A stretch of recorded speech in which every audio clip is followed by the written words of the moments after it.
Important things believers must know. Filipino language. Si Juan Bautista at ang kanyang ina at ama ay napuspos ng banal na espiritu. Si Juan ay napuspos ng banal na espiritu mula pa sa sinapupunan ng kanyang ina. Lucas 1:16 -17 at kanyang ibabalik ang marami sa mga anak ni Israel sa Panginoon nilang Diyos. 17 Mangunguna rin siya sa kanya sa espiritu at kapangyarihan ni Elias upang ibalik ang puso ng mga ama sa mga anak at ang mga masuwayin sa karunungan ng matuwid upang ihanda ang isang bayang handa para sa Panginoon. Tanong, naniniwala ka ba na ang isang makapangyarihang tao tulad ni Juan Bautista ay magbabago sa kanyang tungkulin sa Diyos para sa Israel at magbibinyag sa mga hentil?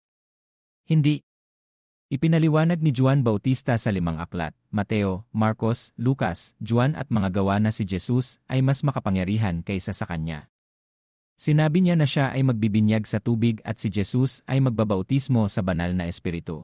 Si Jesus ay nabautismuhan ng banal na espiritu at kasabay nito, tinupad ang parehong pisikal at espiritual na katuwiran. Lucas 4:1 at si Jesus, napuspos ng Espiritu Santo, ay bumalik mula sa Jordan at dinala ng Espiritu sa ilang. Si Maria, ang ina ni Jesus ay napuspos ng Espiritu sa silid sa itaas.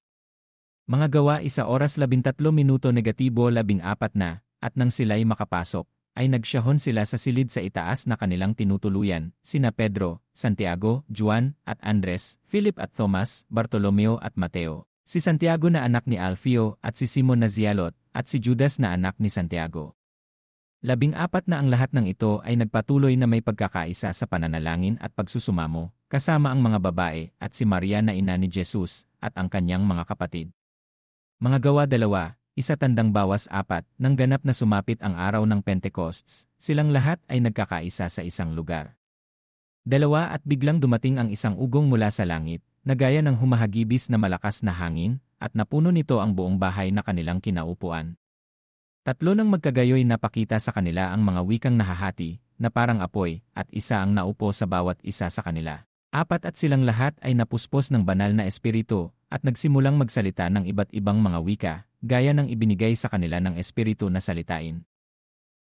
Ang mga Gentiles ay nabautismuhan ng banal na espiritu at napuspos ng banal na espiritu, nagsasalita ng mga wika. Tanong, ano ang nangyari sa mga hentil? Ang pagpatay sa lahat ng mga Kristiyano at mga santo. Dahil sa pera, kapangyarihan, at kontrol, pinatay ng tinatawag na masasamang pisikal na matuwid na mananampalataya ang espiritong matuwid na mananampalataya para sa kanilang pansariling pakinabang. Tila hindi nauunawaan ng mga pastor at pinuno ang kalagayan ng mga Gentiles. Ang mga bagay ay ginagawa ng may utos sa Diyos. Ang utos ay mula sa Diyos hanggang kay Jesus at mula kay Jesus hanggang sa mga alagad.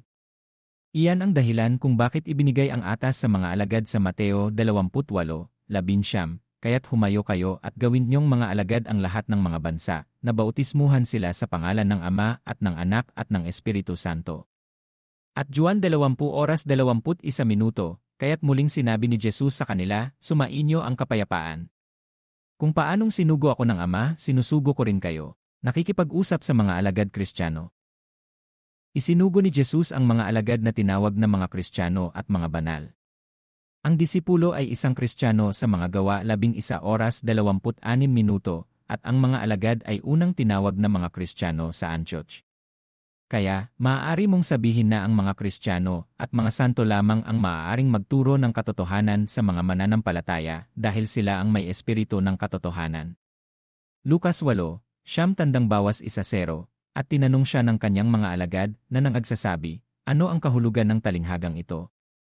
1 At sinabi niya, sa inyo'y ipinagkaloob ang makaalam ng mga hiwaga ng kaharian ng Diyos, datapuat sa iba'y ibinigay sa pamamagitan ng mga talinghaga, upang pagmasdan ay hindi sila makakita, at sa pakikinig ay hindi sila makaunawa. Ang mga hentil na naging mga Kristiyano at mga banal ay pinatay daan-daang taon na ang nakalilipas ang mahirap na kalagayan. Walang magtuturo ng katotohanan sa kanila. Iyon ay maaaring tunog katawa-tawa ngunit ito ay totoo. Pagkatapos ng pagpatay ay ang simula ng mga denominasyon. Nagsimula sila dahil walang nakakaalam ng katotohanan. Wala silang alam tungkol sa espiritong bahagi ng tao. Pisikal na pagsamba lamang ang alam nila, kaya nagsimula silang magbinyag sa tubig na para sa mga Hudyo. Sa hindi pagkaalam ng katotohanan, ang mga pastor ay nagtuturo ng maling impormasyon tungkol sa Juan 3:16 sapagkat gayon na lamang ang pag-ibig ng Diyos sa sanlibutan na ibinigay niya ang kanyang bugtong na anak, upang ang sinumang sumampalataya sa kanya ay hindi mapahamak kundi magkaroon ng buhay na walang hanggan. Marami ang nagsasabi na kung matatanggap mo ang kapatawaran ng kasalanan kaligtasan, tatanggap ka ng buhay na walang hanggan. Hindi totoo yan. Ang Juan 3:16 ay tumutukoy sa Juan 3:5, sumagot si Jesus, katotohanang sinasabi ko sa iyo, maliban kung ang isang tao ay ipanganak ng tubig at ng espiritu, hindi siya makapapasok sa kaharian ng Diyos. Isinilang sa tubig ay nangangahulugan na natanggap mo ang espiritu ni Kristo, at ipinanganak ng espiritu ay nangangahulugan na natanggap mo ang espiritu ng Diyos at ang espiritu ng katotohanan. Ang kaharian ng Diyos ay buhay na walang hanggan. Ang Juan 3:16 at Juan 3:5 ay parehong naghahatid ng parehong mensahe. Tinutukoy nila ang isang tunay na Kristiyano. Kailangan mong taglayin ang espiritu ni Kristo, ang espiritu ng Diyos at ang espiritu ng katotohanan upang makapasok sa kaharian ng Diyos at magkaroon ng buhay na walang hanggan. Dumating iiagliwanag o manatili ay kadiliman.